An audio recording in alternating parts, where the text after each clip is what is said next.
Hi there, this is Datila with Rangers of Wrestling bringing you the Just in Time post show. And for tonight, I'm going to be reviewing both AEW Rampage and Friday Night SmackDown. But let's kick things off with AEW Rampage. Alright, so AEW Rampage opened up tonight with a Claudio Castagnoli segment. He basically came out and we found out who his next challenger is for his title. And it ended up being none other than Dustin Rhodes. Claudio Castagnoli cutting a good promo by saying that he knows that it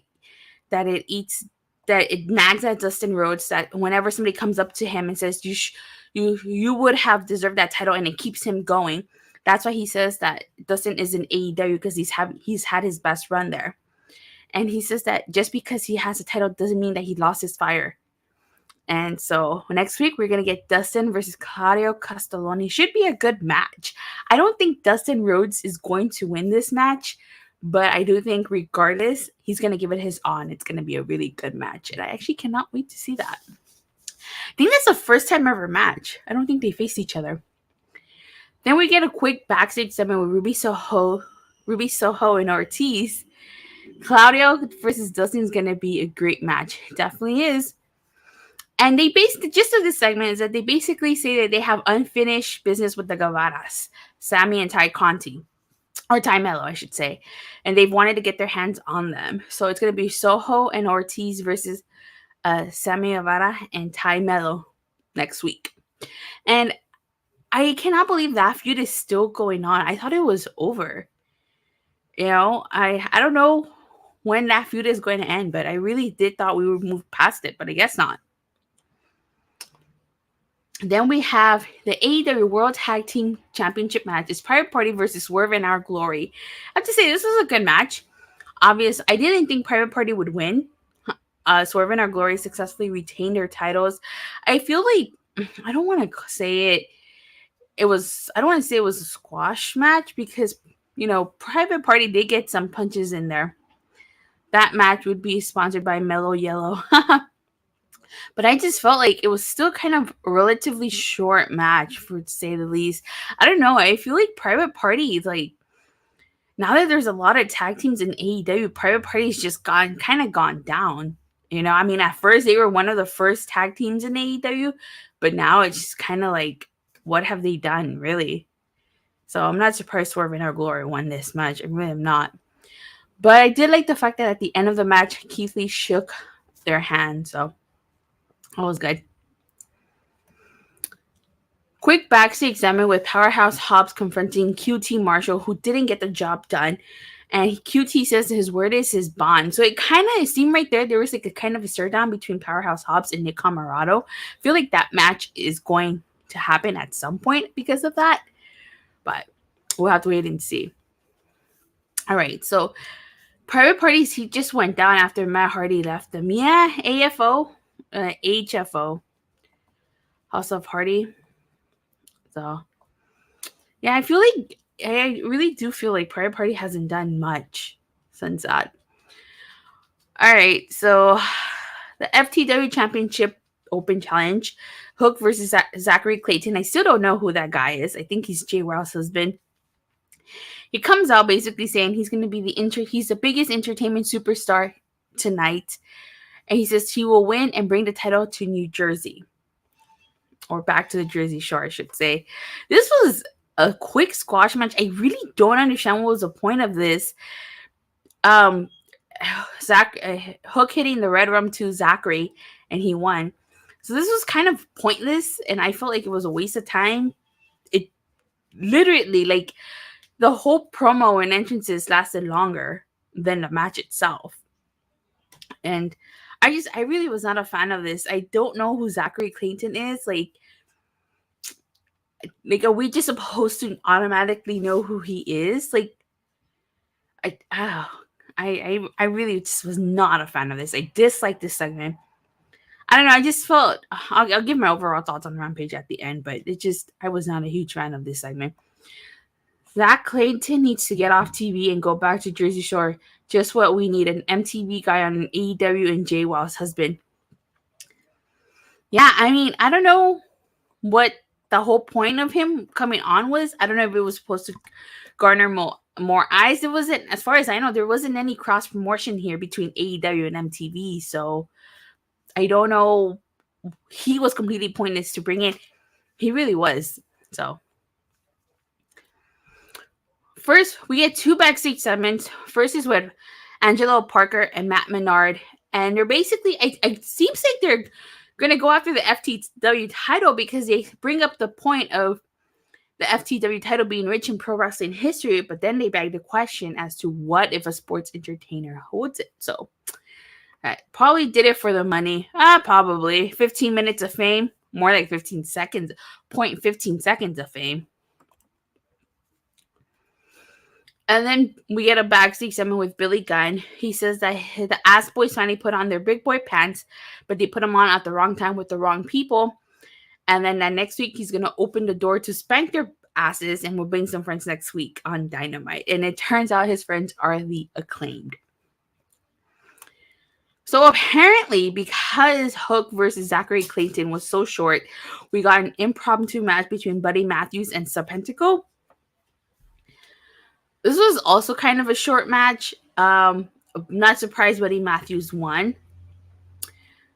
I feel like Serpentico is kind of just there now. He's just there. And then Miro comes out. He comes out holding Malachi Black's mask. And and Buddy Matthews goes after him on the ramp.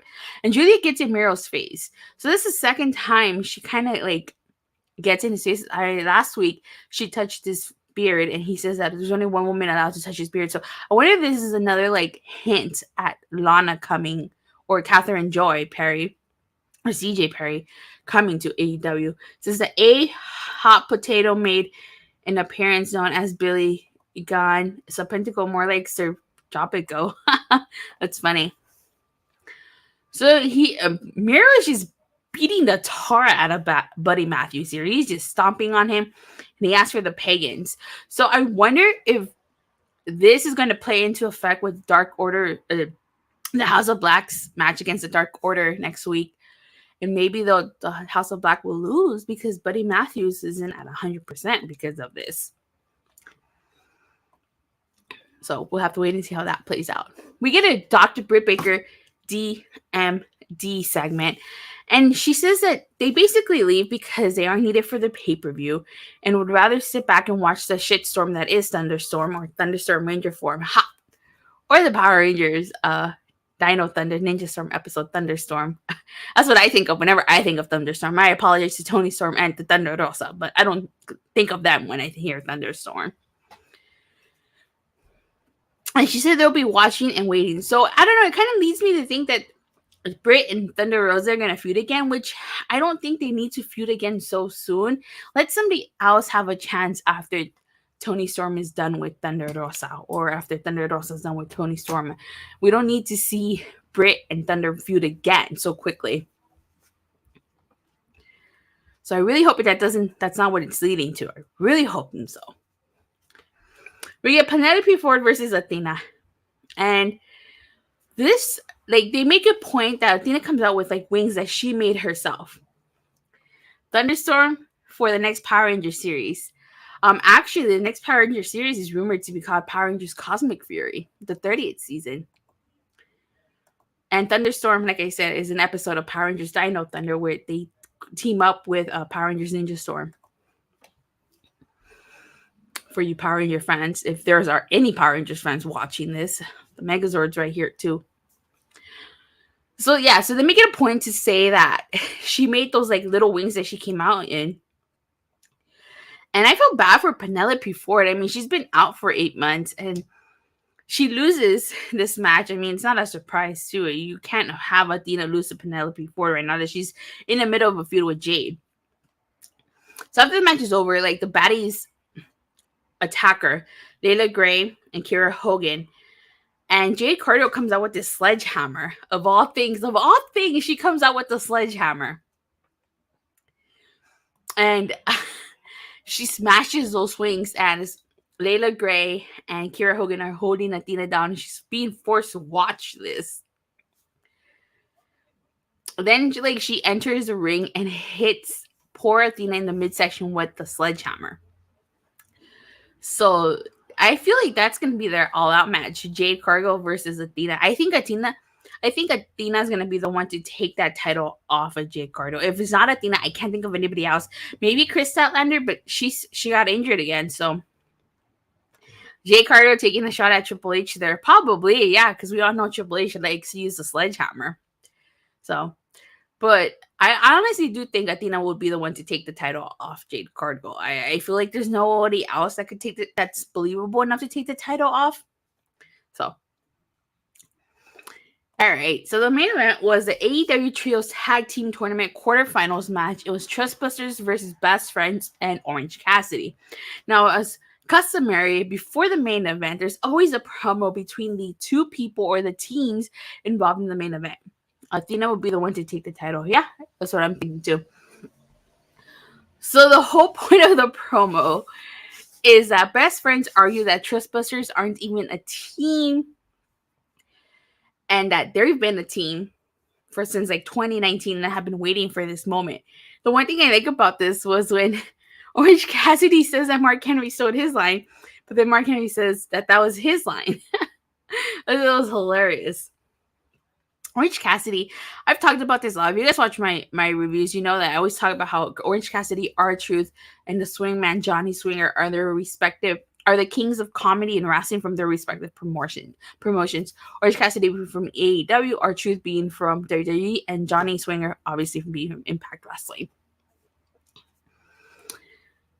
So,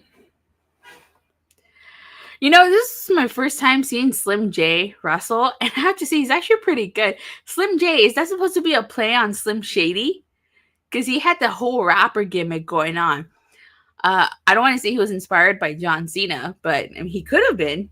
But every time I hear Slim J, I think of Slim Shady. My name is what? Slim Shady. So if he comes out saying my name is what? Slim J, oh my god, then yeah, clearly Slim Shady. Inspired reference. I really like that double clothesline that Parker Bordeaux did to Best Friends. Another spot that I like was when Slim J with mocked Orange Cassidy. Let's see, Slim J should be his name. Slap into a Slim Jim. Slim Jim. I see what you did there. Pun intended. And then I really like that. That double choke slam to Slim J by Best Friends, and then Orange Cassidy hit the orange punch to Ari Daivari, knocking him out. So Best Friends really worked really well together in this match. That finisher that they did where like Trent and Chuck Taylor were like hunched down and Orange Cassidy got like on their shoulders, jumped off, and then hit Slim J, allowing them to be victorious, is actually pretty cool and creative. I had never seen that before. But overall, Rampage was just okay tonight. I really, like I said, really was not a fan of that at the FTW title match. And I just felt like there was a lot more promos on this episode of Rampage that there were matches. So I'd give Rampage a 6 out of 10. It's just not as strong as it usually is. Yeah, see, Michael 101591 agrees with me. A 6 out of 10. But with that being said, let's now talk about everyone's favorite Friday night show, Friday Night Smackdown. So tonight's Smackdown was the 1200th episode of Friday Night Smackdown. And it opened up with Ronda Rousey. And she basically was talking about how she paid her fine last week. And the crowd was actually chanting for Ronda. She wasn't going to leave until she got what she wanted. And then Adam Pearce comes on and says he can't live her suspension even if he wanted to. And basically wanted her to calm down and listen. So he gave her the option to leave peacefully, but she said that she did that last week. And she started attacking the security officers. The security that was right there. Adam Pearce called the police officers and she basically left in handcuffs. And she was talking about how, like, oh, it's below this police officer's pay grade and job description to do that. So, I don't know. I guess you could draw parallels to Stone Cold when he got arrested. But I don't think Ronda is at that level. But I could see the parallels. If that's what WWE was going for, then yeah, definitely see it. So then we get the Women's Tag Team Championship Tournament. Ronda is going to keep coming into the arena, and it's going to get tiring. Yeah, it will be eventually. It's Sonya Deville and the Natalya versus Toxic Attraction. So I have to say, so this was originally supposed to be Nikita Lyons and Zoe Starks, but WWE revealed earlier today that Nikita Lyons was medically unavailable, and Zoe Starks unfortunately suffered an injury during her NXT Championship match. They didn't say what kind of injury, so I'm assuming it's kayfabe. But and they're taking their place was Toxic Attraction in the form of JC Jane and Gigi Dolan. And one of the things that I liked was that they played a video package of Toxic Attraction so we could know who Toxic Attraction is. For those of us who don't watch NXT. I myself don't watch NXT, but I knew of Toxic Attraction. You know, they aren't just Toxic Attraction. They are the attraction. So I was kind of familiar with who they are. I really like the fact that Control was like in the audience, and like if you paid attention, Bailey like reunited with Michael Cole, and she was just like messing with him, which I thought was hilarious.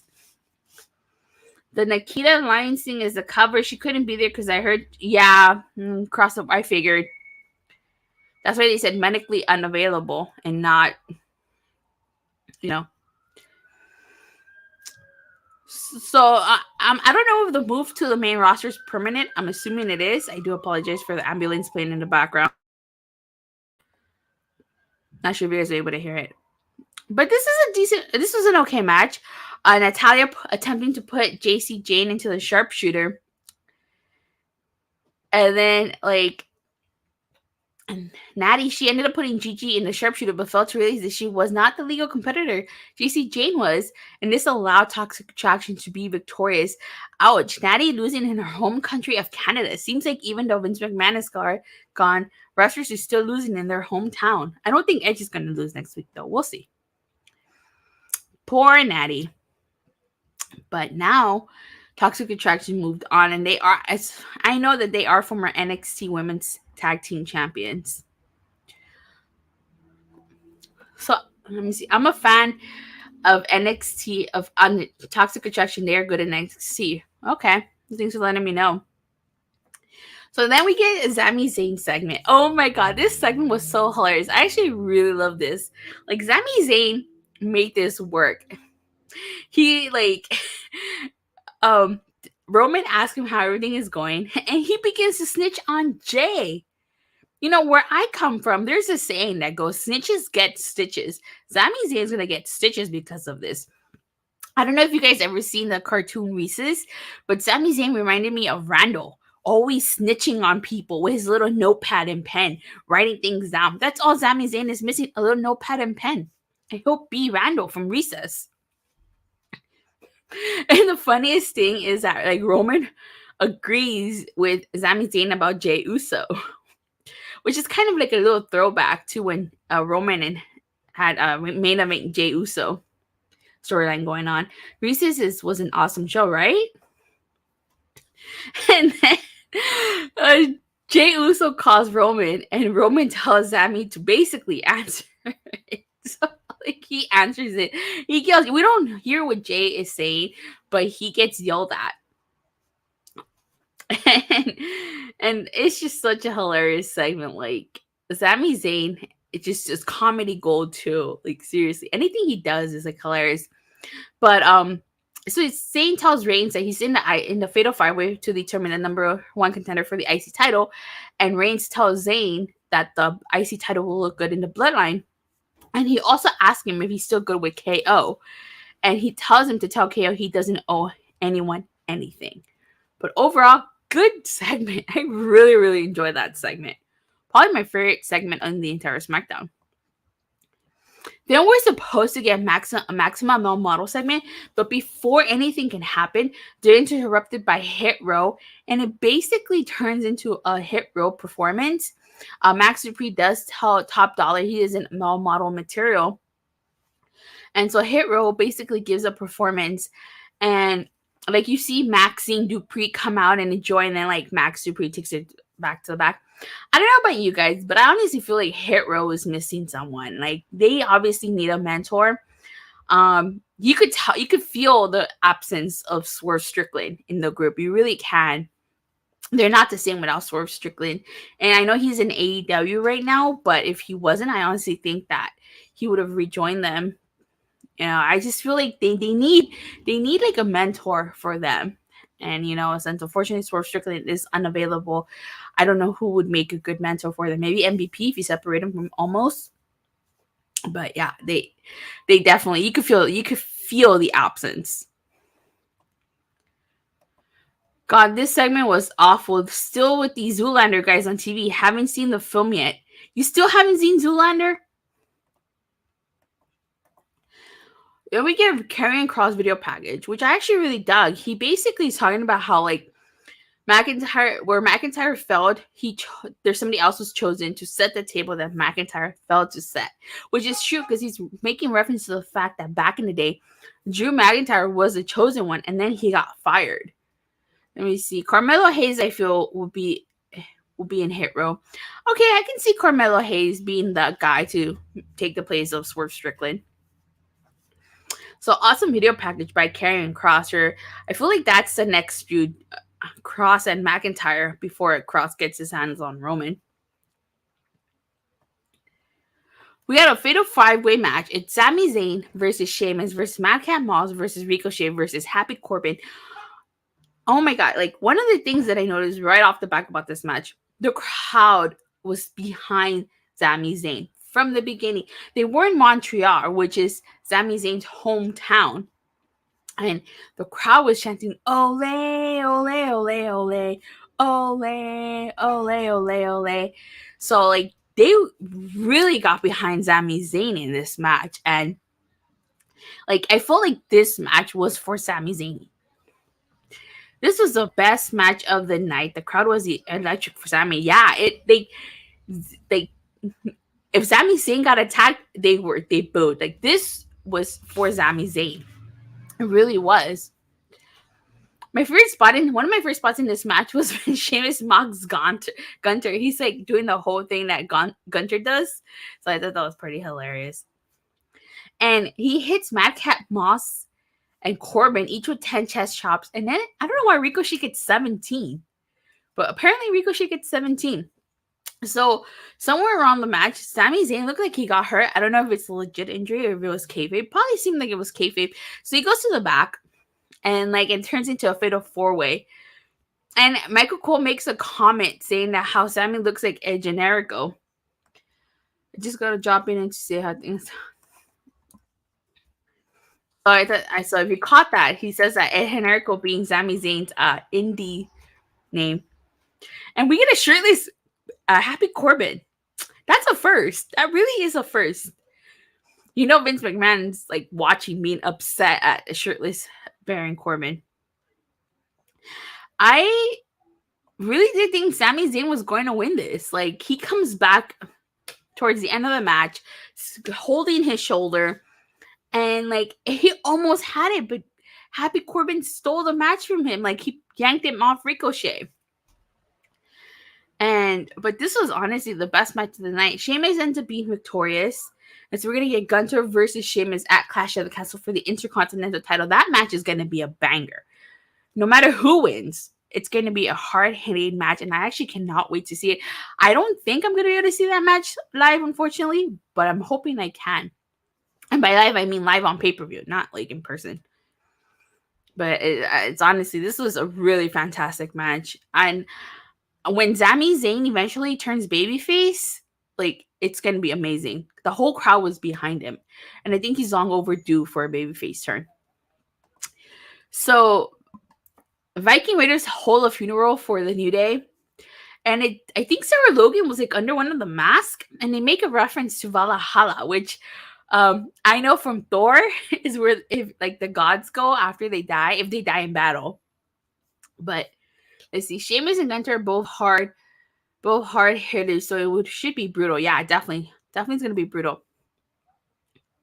So I don't know if that was really a Thor reference, but I took it as a Thor reference. So we'll see. Who's gonna be the babyface in the match since it's heel versus heel? Ooh, good question. I don't think it matters.